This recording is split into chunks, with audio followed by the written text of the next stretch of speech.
बेटी की इज्जत लूटी जाती, किसी बेटी का रेप होता, किसी डॉक्टर की इज्जत जलाई जाती है, लूटी जाती, तो देख 2 घंटे में तो पुलिस नहीं पहुंचती, 2 घंटे में तो अदालत कोई भी कानून पास नहीं करती, जो कि जरूरी है इस देश के लिए। मेरे भाइयों, बस वही बात आती है ना, जब धर्म की बात आती है लोग बड़े एक्टिव हो जाते। धर्म को पहचानना है तो शरीयत की नजर से पढ़िए। हिंदू भाइयों, अगर आपको अपने धर्म के बारे में जानना है तो आप अपने शास्त्र के नजरिए से धर्म को जानिए। जिन्होंने कोई अपराध नहीं किया 22 साल 30 साल जेल से बाहर निकलते हैं, तब कोर्ट कहता है कि भाई इनको बाइज्जत बरी की जाती, खाक बाइज्जत बरी करते हो, 25 साल तक इनकी जेल में इनकी जिंदगी तबाह बर्बाद कर देते हो, उसके बाद तुम इस पर कानूनी कार्रवाई और कानूनी नजरिए से कहते हो कि हम इनको बाइज्जत बरी करते। अगर इतनी ही तेजी थी 2 घंटे में सर्वे का ऑर्डर होता, 2 घंटे में सर्वे हो जाती, 2 घंटे के अंदर में सर्वे तैयार हो जाता। इतना तो इतनी जल्दी तो किसी मर्डरर को पकड़ने में पुलिस नहीं लगाती, और किसी चोर को पकड़ने में इतना टाइम इतनी जल्दी नहीं करते हैं आप। किसी बेटी की इज्जत लूटी जाती, किसी बेटी का रेप होता, किसी डॉक्टर की इज्जत जलाई जाती है, लूटी जाती, तो देख 2 घंटे में तो पुलिस नहीं पहुंचती, 2 घंटे में तो अदालत कोई भी कानून पास नहीं करती, जो कि जरूरी है इस देश के लिए। मेरे भाइयों, बस वही बात आती है ना, जब धर्म की बात आती है लोग बड़े एक्टिव हो जाते। धर्म को पहचानना है तो शरीयत की नजर से पढ़िए। हिंदू भाइयों, अगर आपको अपने धर्म के बारे में जानना है तो आप अपने शास्त्र के नजरिए से धर्म को जानिए। नेताओं के चक्कर में रहिएगा तो ऐसे ही दंगा फसाद होगा। नेता लड़ाता है, नेता कभी भी आपको तरक्की की तरफ नहीं ले जाता, नेता कभी भी किसी का सगा नहीं होता। नेता से कौम और समाज की तरक्की नहीं होती, कौम और समाज की तरक्की आपकी अपनी जात पर, आपकी अपनी मेहनत पर निर्भर है।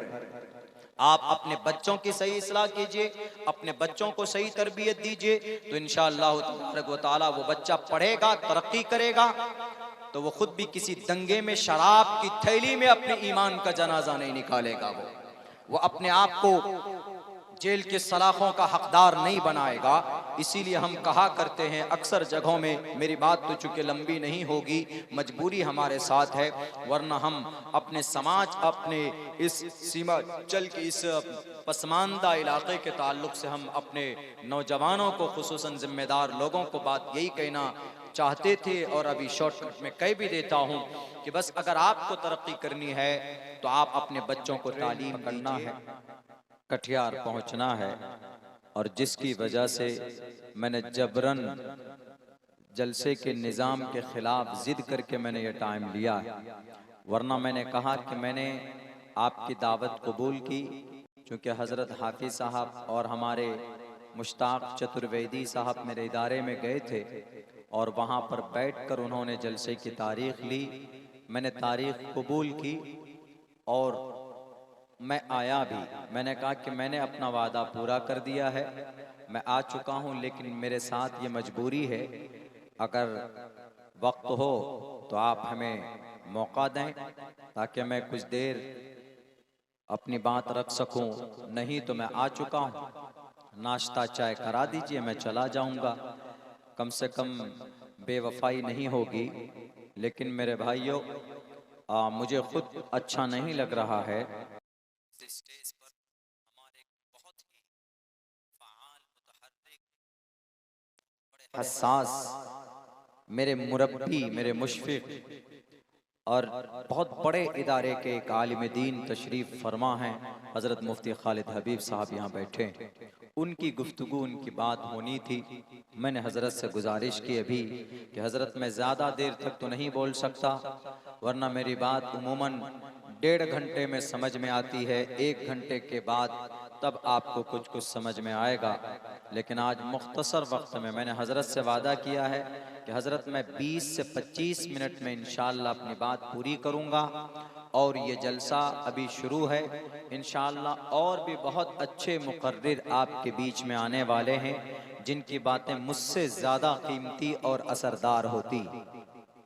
हज़रत मुफ्ती खालिद हबीब साहब की इस्लाह माशरा के ताल्लुक़ से बहुत अच्छी बातें करते हैं, हमने इनके बयान से बहुत कुछ सुना है, बहुत अच्छी निज़ामत भी करते हज़रत मुफ्ती साहब, इनकी हमेशा रहनुमाई रहबरी रहती है हज़रत की। और इनके बाद और भी बहुत सारे मुकर्रिरीन हैं जो आपके महबूब हैं, वो यहाँ आएंगे और आप उनकी तकरीर से बहुत कुछ आपको मिलेगा। आप अपनी ज़िंदगी में उस पर अगर अमल करेंगे तो बहुत मुनाफा भी होगा। तो आइए कुछ देर हम मस्जिद के ताल्लुक से बात करते हैं। मस्जिद इबादत की, सजदे की जगह को बोलते हैं।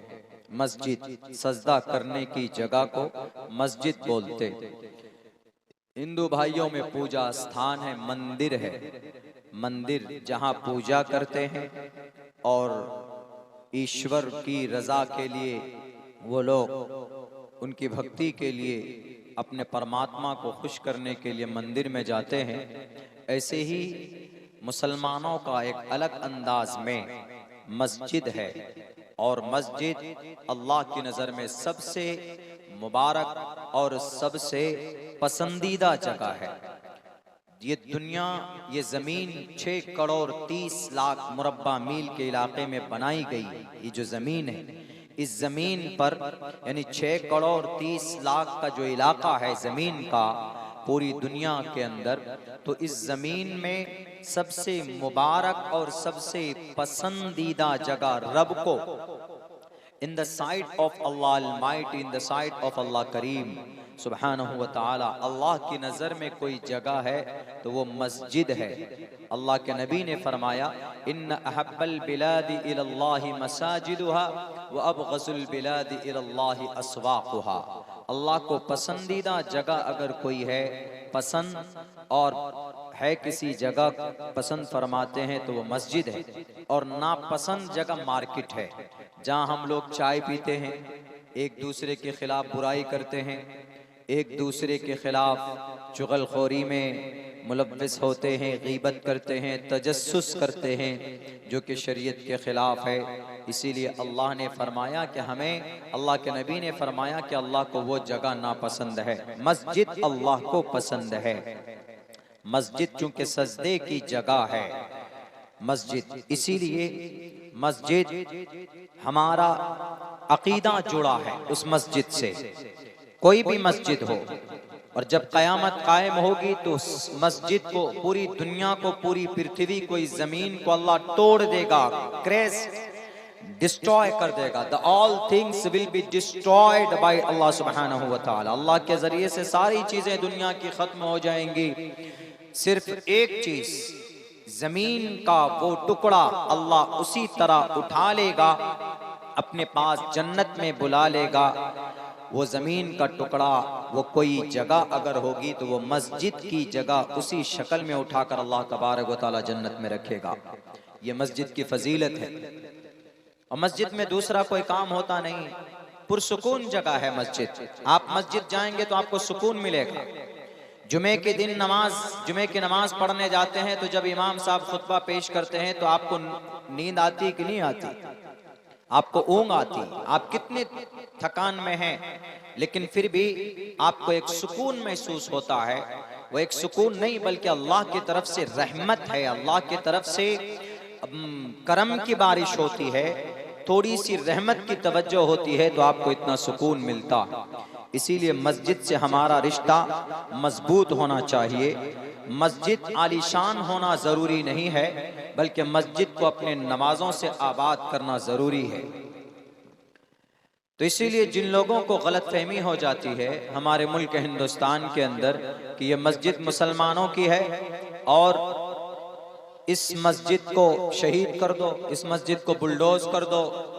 उत्तर प्रदेश में कई मस्जिदें बुलडोज की गई, बुलडोजर डालकर, उनके जरिए से सिर्फ एक इल्जाम लगाकर, एक तुहमत लगाकर कि इस मस्जिद के नीचे कोई मंदिर था। मेरे हिंदू भाई, आप यहाँ पर बैठे हैं, शायद आपको मालूम ना हो, मैं आपको बताना चाहता हूँ कि मस्जिद बनाना, अभी जैसे कि MLA साहब ने, अख्तरुल ईमान साहब ने बताया कि मस्जिद जिस जमीन पर बनाई जाएगी उस जमीन का मस्जिद के नाम पर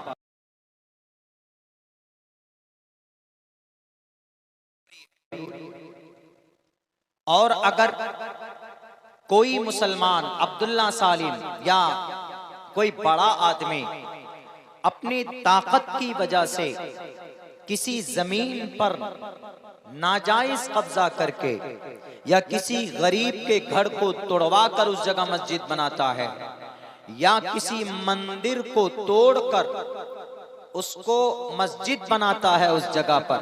हजरत मुफ्ती साहब बैठे हैं, मसला पूछ लीजिए कि इन जगहों पर मस्जिद बनाना जायज नहीं है, शरीयत इस्लाम में हराम है। अब जो तुहमत लगाई जा रही है कि बाबरी मस्जिद तो खैर वो हो गई, बाबरी मस्जिद राम मंदिर तोड़कर, वहां राम जन्मभूमि था, उस राम मंदिर को तोड़कर बाबरी मस्जिद बनाई गई 1528 में। 1529 के अंदर में संभल जो अभी झगड़ा चल रहा, वहां की शाही मस्जिद के नीचे भी एक मंदिर था, उस मंदिर को तोड़कर मस्जिद बनाई गई। मस्जिद बनाने वाला कौन? बाबर का नाम लिया जाता है। बाबर मुगल साम्राज्य का सबसे पहला बादशाह है जो मुगल हिंदुस्तान में आए। तो बाबर का एक सिपह सालार मीर तकी था, उसने मस्जिदें बनवाई है जितनी भी मस्जिद है। लेकिन ये कहना कि मंदिर तोड़कर मस्जिद बनाई गई, बाबर क्या जाहिल था, अनपढ़ था, उसको इस्लाम के बारे में जानकारी नहीं थी? क्या वो शरीयत के बारे में कुछ नहीं जानता था? ऐसा नहीं है, जानता भी था। और उनके साथ उस वक्त दानिश्वर और उलमा थे। अगर बाबर ने किसी मंदिर को तोड़कर मस्जिद बनाई होगी तो जो शरीयत का फैसला आज है वही शरीयत का फैसला अब से 500 साल पहले था। वही मसला नबी पाक अलैहिस्सलाम के जमाने में था, और वही मसला नबी के बाद सहाबा के जमाने में था, और सहाबा के बाद हजराते तबे ताबीन के जमाने में है। इस्लाम की यही खासियत है कि कोई मसला बदलता नहीं है, कि नबी के जमाने में जो मसला था वो 1400 साल गुजरने के बाद जमाना पुराना हुआ, दिन गुजर गए तो मसला बदल जाएगा। वो दुनिया के और धर्मों में होगा, इस्लाम में नहीं होता।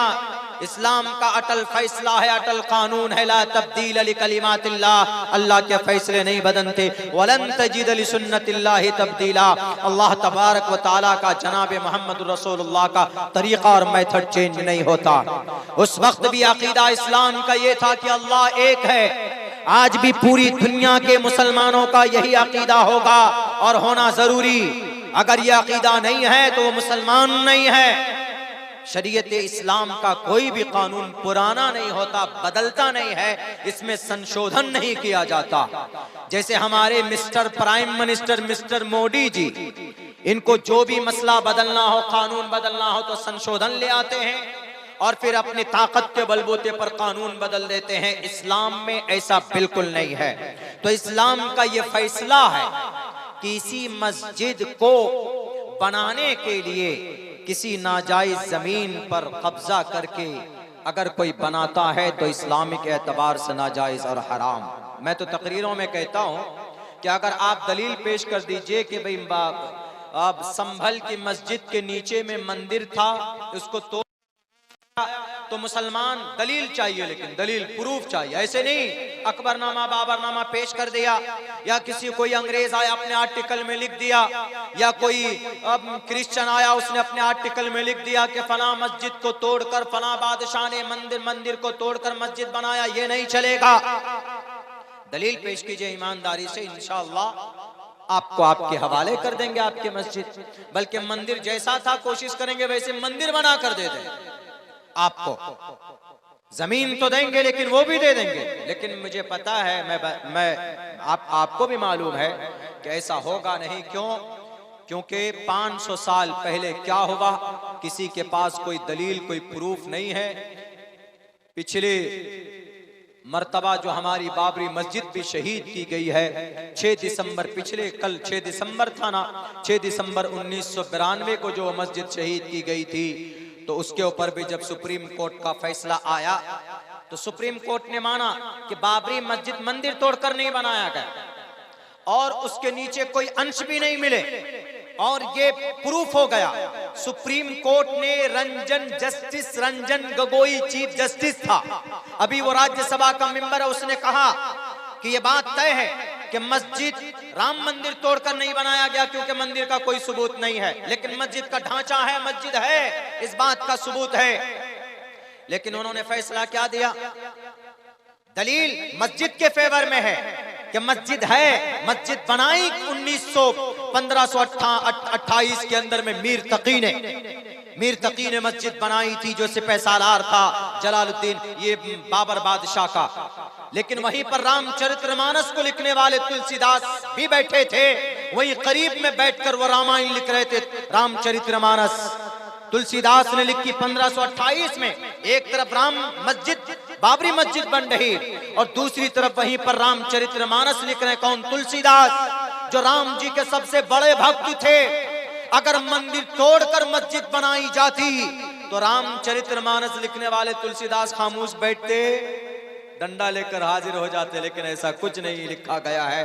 बहरकैफ, लेकिन फिर भी हमारी मस्जिद को किसी और के लिए दे दिया गया, और यूं कहा गया कि ये मस्जिद मुसलमानों को नहीं बल्कि हमारे हिंदू बिरादरी को दिया जाए, और मुसलमानों के लिए इस जगह के बदले में 5 एकड़ जमीन 16 किलोमीटर दूर जाइए, आपको वहां पर मिलती। एक बात ये सुन लीजिए, जमीन मस्जिद की जहां पर वक्फ होती है, कयामत तक वो मस्जिद की रहती है, दूसरी जगह पर अदला बदला नहीं हो सकता। अगर उन्होंने किया है, गलत किया। सब कुछ मुसलमानों के फेवर में, बाबरी मस्जिद के दलाइल भी मुसलमानों के फेवर में थे, लेकिन फिर भी हक, ये फैसला किन के फेवर में गया? मेरे सनातन धर्मी भाई, आपके फेवर में गया। पता है क्यों? इस जजमेंट को गलत कहा जाता है, लेकिन मैं इसको गलत नहीं कहता, क्योंकि सुप्रीम कोर्ट का जो जज था, चीफ जस्टिस रंजन गोगोई, उनका फैसला किस एतबार से हुआ था? फैसला कभी कभी अभाव को, माहौल को देखकर उनको करना पड़ता है। उन्होंने देखा कि अगर बाबरी मस्जिद का फैसला मुसलमानों के हक में करेंगे, तो चूंकि यहाँ पर सनातन धर्मी, आरएसएस, शिवसेना, बजरंग दल, वीएचपी, विश्व हिंदू परिषद, जितने मस्जिद को तोड़ने में जो पहले नंबर पे था, दूसरे नंबर पर शिवसेना था, और आरएसएस के लोग थे, लाल कृष्ण आडवाणी जी थे, इनकी पूरी टीम थी 1980 के अंदर में जो साजिशें रची थी। मुझे डर नहीं लगता इनके नाम खुले लफ्जों में लेने के लिए। क्यों? चार्जशीट में इनका नाम खुद पीडीएफ में मौजूद है, पढ़ लीजिएगा वहां पर। बैरक तो उन्होंने सोचा कि अगर मुसलमानों के हक में दे देंगे कि भाई यहाँ पर मंदिर नहीं मस्जिद थी, तो मस्जिद रहेगी, तो पूरे भारत के अंदर में एक दंगा होगा, पूरे भारत के अंदर में पता नहीं कितने घर जलेंगे और कितनी दुकानें जलेगी, कितने मासूम लोगों के सीनों में गोलियां दागी जाएंगी। तो इसीलिए उन्होंने सोचा कि अगर हमें फैसला भी देना है, झगड़े को खत्म भी करना है, चूंकि रंजन गोगोई ने कहा कि हम ऐसा फैसला देंगे कि दुनिया याद रखेगी, और हम फैसला सुनाएंगे इसको, यस या नो, जो भी होगा आर पार का फैसला होगा, अब इसको टाला नहीं जाएगा मेरे भाइयों।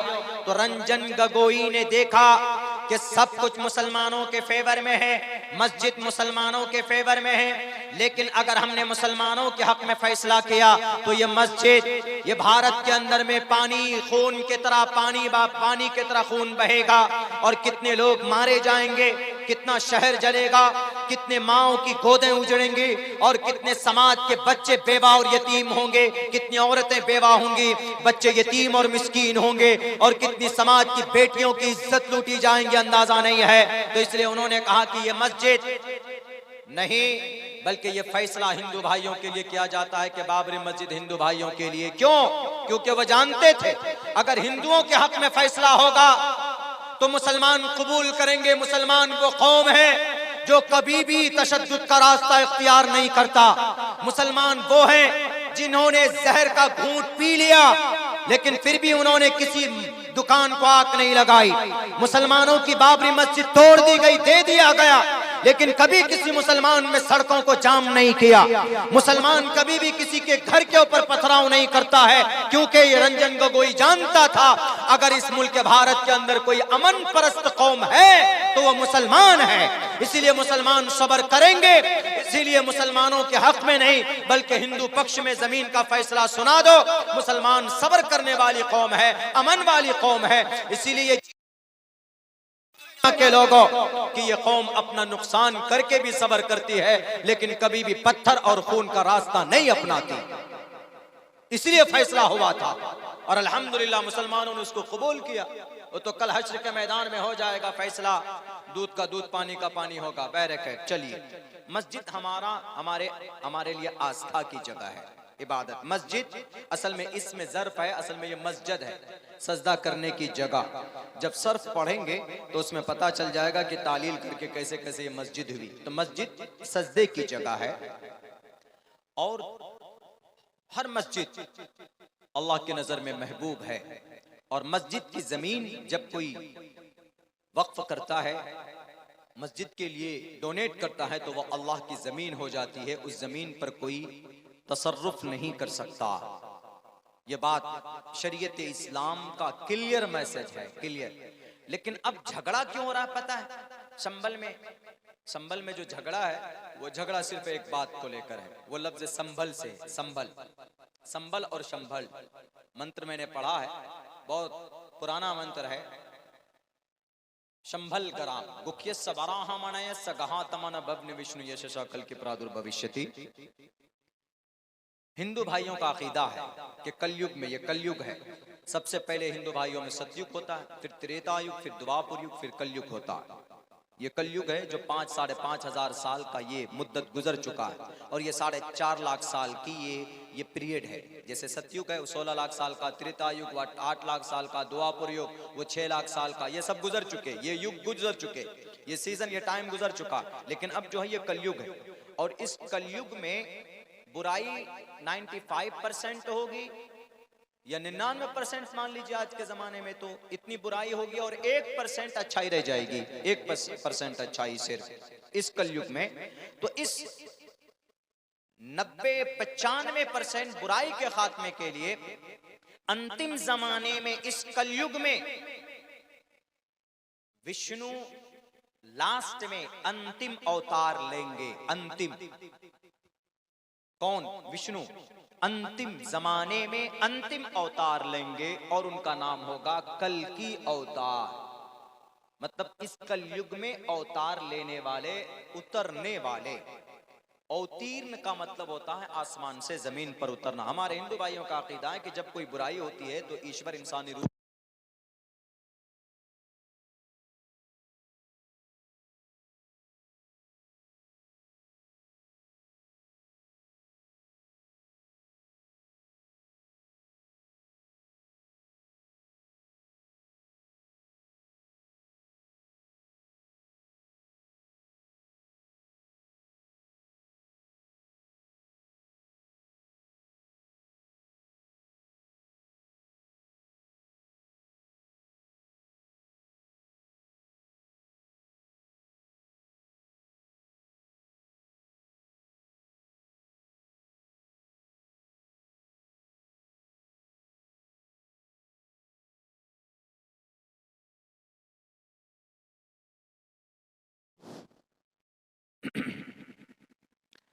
तो बात ये चल रही है कि हिंदू भाइयों का अकीदा है, उनका कॉन्सेप्ट है कि आखिर जमाने में बुराई के खात्मे के लिए अंतिम अवतार आएंगे, कल के अवतार आएंगे। लेकिन वो आएंगे कहां पे? मंत्र है इसके ताल्लुक से, शंबल गराम गुख्य समाराह मणे सगहा तमन बब्न विष्णु यशा कल की प्रादुर्भविष्यति। ये अंतिम अवतार के बारे में है। और भी मंत्र हैं, और भी कई जगह पर है। अज्ञान हेतु किरत मोहम्मद अंधकारम नाशम विदाय मित्तदोदयते विवेका। ये भी अंतिम अवतार के बारे में है। अमिद्दि पृष्ठुति मेगा मर्तस्य जगरंबम मसूर्य वाजानी। ये भी अंतिम अवतार के बारे में है। चतुर्भिर भ्रातृ वीरदेव करिष्यामि कलिक्षम अंतिम अवतार के बारे में है। अष्टो गुणा पुरुषम दीपयंती प्रज्ञा च कोलम च दमशुरुतं च पराक्रमश्च बहुभाषिता च दानम यथा शक्ति कृतज्ञता च अंतिम अवतार के बारे में है। एक नहीं 100 50 सैकड़ों हजारों मंत्र श्लोक मौजूद है किताबों में अंतिम अवतार के बारे में। लेकिन हिंदू भाइयों का यह कॉन्सेप्ट, यह अकीदा है कि ये इस बुराई के खात्मे के लिए अंतिम जमाने में कल के अवतार लेंगे। लेकिन लेंगे कहां पे? जगह कौन सी होगी? तो जगह जो पुराणों में लिखा है वो लिखा है शंभल गराम, संभल। और अभी जो हिंसा हो रहा है वो जगह का नाम भी संभल। संभल में, और ये जो जगह अभी है उत्तर प्रदेश में मुरादाबाद जिला है, वहां से 25-30 किलोमीटर की दूरी पे है। मेरा जाना हुआ है, मेरे दोस्त भी हैं वहां पे कई सारे, और मेरा अभी प्रोग्राम भी हुआ था वहां पे। तो वो जगह है संभल, उसमें उस शहर के अंदर में मुस्लिम लोग हैं ज्यादातर वहां पर। तो उसी शहर के बीचों बीच में शाही जामे मस्जिद है, बड़ी मस्जिद है, 500 साल पुरानी मस्जिद है, अपने आलीशान वकार के साथ वो मस्जिद मौजूद है। तो अब ये जो लफ्ज संभल है, इस संभल को लेकर झगड़ा है हमारे हिंदू भाइयों का, उन लोगों का, आम हिंदू भाइयों का इससे कोई लेना देना नहीं है। उनका तो ये मानना है कि जो मस्जिद है वो मस्जिद रहे, जो मंदिर है वो मंदिर रहे। भाई तुम मस्जिद में अल्लाह की इबादत करो, हम मंदिर में अपने भगवान की पूजा प्रार्थना करेंगे, नो प्रॉब्लम। और जो सिख होगा वो अपने गुरुद्वारे में जाकर के गुरु नानक और गुरु गोविंद सिंह की पढ़ेगा, तो क्या जरूरत है खामखा मंदिर मस्जिद करने की। तो बहरकैफ उन लोगों ने ये समझ लिया, जिन लोगों ने याचिकाएं दाखिल की है, उन्होंने ये समझ लिया कि ये जो संभल है इस मंत्र में, कल की पुराण में वो लिखा संभल गराम के संभल नामी जगह में अंतिम अवतार आएंगे। तो अब उस संभल में जाकर देखा तो वहां पर एक भी आलीशान मंदिर नहीं है, वहां मस्जिद ही मस्जिद है चारों तरफ। तब उन्होंने सोचा कि भाई कल के अवतार लेंगे कहां पे, वो कल की होंगे, वो मस्जिद पे तो आ नहीं सकते, उनके लिए मंदिर चाहिए, और मंदिर है नहीं। और 500 साल पहले कोई मंदिर था, उन्होंने ये घड़ा है इस मैसेज को, वहां पर कोई मंदिर था जिसमें कल के अवतार लेने वाले थे, उसको तो तोड़कर बाबर ने तो इसी साजिश किया था, तो उसको तोड़कर वहां पर मस्जिद बना दी। इसीलिए अब दोबारा हम मंदिर बनाना चाहते हैं ताकि कलयुग में अवतार वहीं पर लेंगे, कल के अवतार। यहाँ पे है झगड़ा असल में मंत्र के आधार पर। लेकिन एक बात बताएं, इस मंत्र को समझा ही गलत है, इस मंत्र को समझने में बड़ी दुश्वारी पेश की है।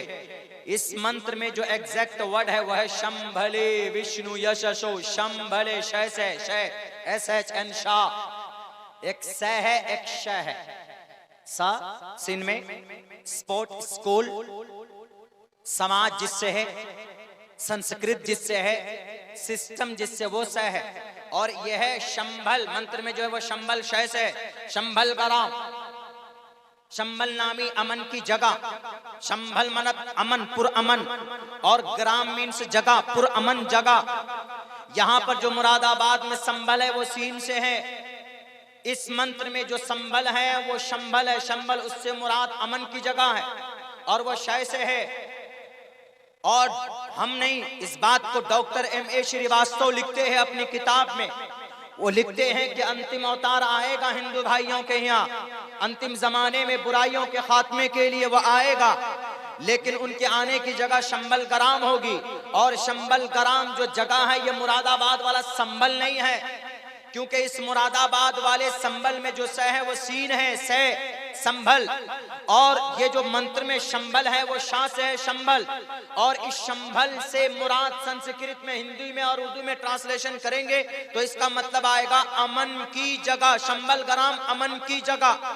अब अमन की जगह कहां पाई जाती है, अमन की जगह वाला शहर कौन सा है?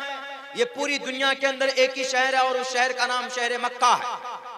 उस शहर का नाम कहा गया ला उक़्सिमु बिहाज़ल बलदिल अमीन, हाज़ल बलदिल अमीन, शहर कुरान में कहा गया अमन की जगह, यह मक्का को कहा गया। तो ये जो शंभल गराम में जो शंभल मुराद है, ये शंभल से मुराद मक्का है। आप कहेंगे कि मौलाना विष्णु जी आएंगे तो मक्का में क्यों आएंगे? विष्णु जब अंतिम जमाने में अवतार लेंगे तो मक्का में क्यों आएंगे? असल में इस मंत्र में जिस शख्सियत के बारे में बात की जा रही है, अंतिम अवतार के बारे में, मेरे हिंदू भाइयों, अगर आपको नॉलेज ना हो तो doctor MA Srivastava, he was a professor in Sanskrit language and the place that is located Banaras Hindi university.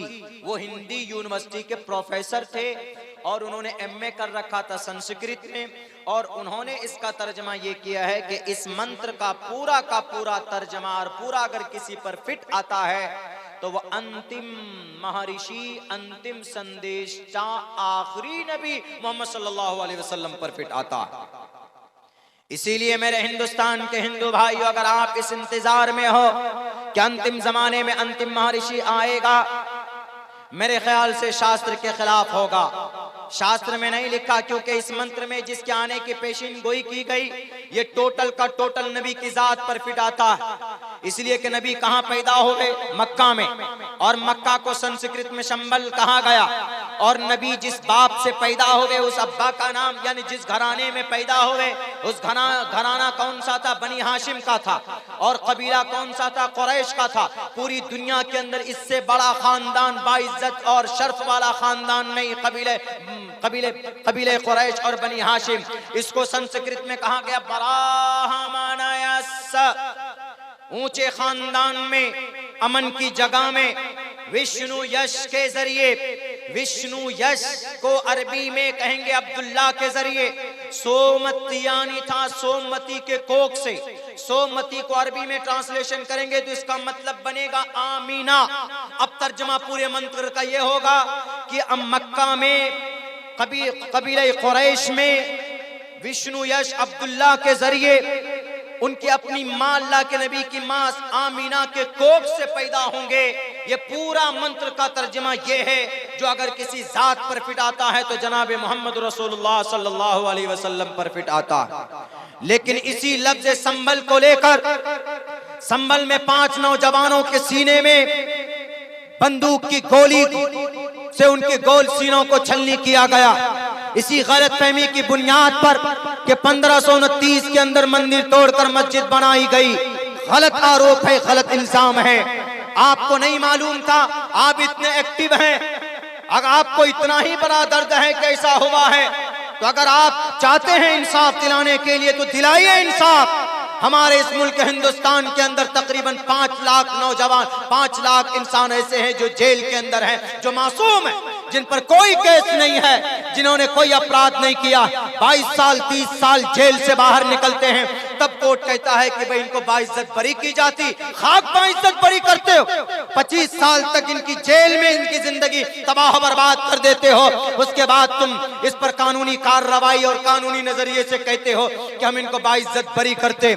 अगर इतनी ही तेजी थी, 2 घंटे में सर्वे का ऑर्डर होता, 2 घंटे में सर्वे हो जाती, 2 घंटे के अंदर में सर्वे तैयार हो जाता।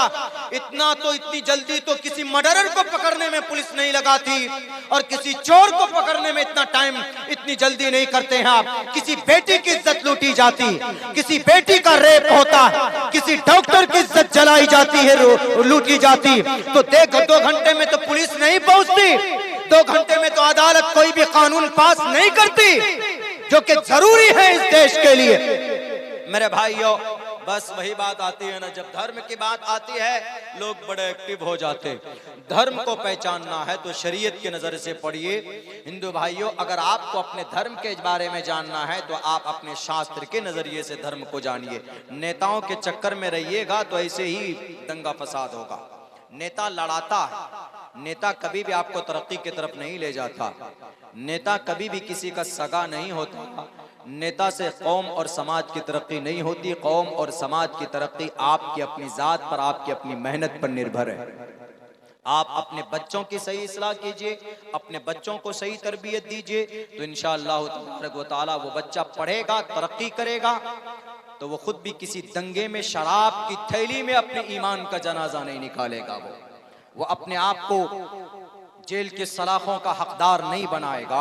इसीलिए हम कहा करते हैं अक्सर जगहों में, मेरी बात तो चूंकि लंबी नहीं होगी, मजबूरी हमारे साथ है, वरना हम अपने समाज, अपने इस सीमांचल के इस पसमानदा इलाके के ताल्लुक से हम अपने नौजवानों को, खुसूसन जिम्मेदार लोगों को बात यही कहना चाहते थे, और अभी शॉर्टकट में कह भी देता हूं कि बस अगर आपको तरक्की करनी है तो आप अपने बच्चों को तालीम दीजिए और आप अपनी मस्जिदों को आबाद कीजिए।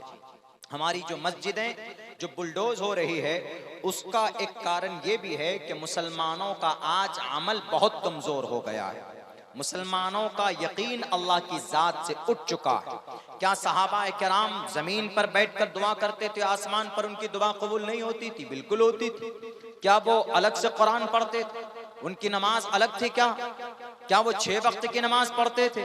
आपके पास जो कुरान है क्या ये अलग है? सहाबा के स्पेशल कुरान था? सहाबा के लिए अजान के अल्फाज अलग थे क्या? सहाबा के लिए शरीयत का फरमान अलग था? नहीं, वही था, लेकिन उनका यकीन अपनी जान से ज्यादा था। आज मुसलमानों का यकीन है?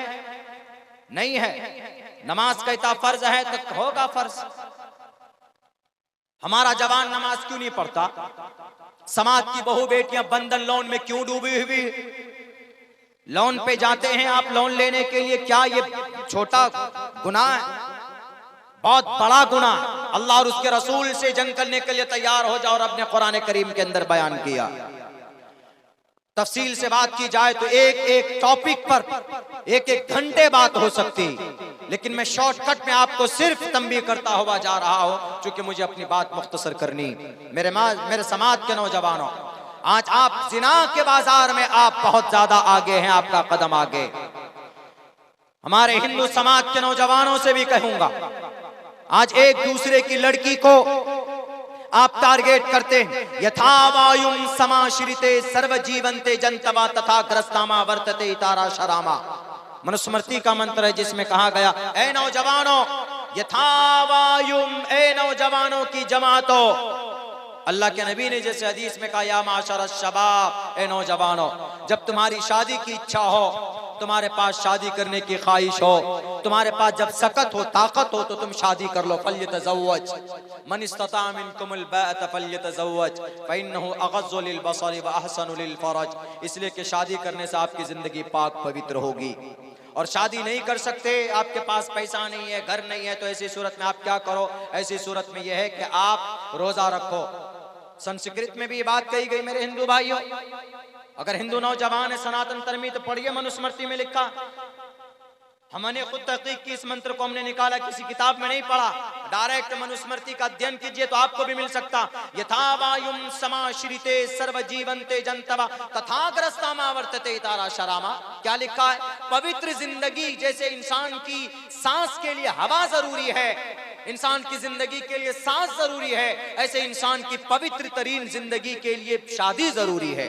जैसे इंसान अगर नस्ल बढ़ाना चाहता है तो शादी जरूरी है, शादी। और इस शादी के अंदर में खुराफात से बचना भी जरूरी। ये जो आजकल जहेज लेते हैं, जैसा कि अख्तर अल ईमान साहब ने आप लोगों के सामने बात पेश की है कि हम लोग जहेज में डिमांड करते हैं, पल्सर गाड़ी, अपाची गाड़ी, इतना महंगा बना दिया गया है। समाज के अंदर में इतनी महंगी शादी होने लगी है कि इसी वजह से समाज की बहु बेटियां दूसरों के साथ फरार हो जाती। न बाप से परमिशन, न माँ से इजाजत, बस 2 महीने 3 महीने तक मोबाइल में हलो हवाइयो, उसके बाद 4थे महीने में फुर। क्या है ये समाज के खिलाफ।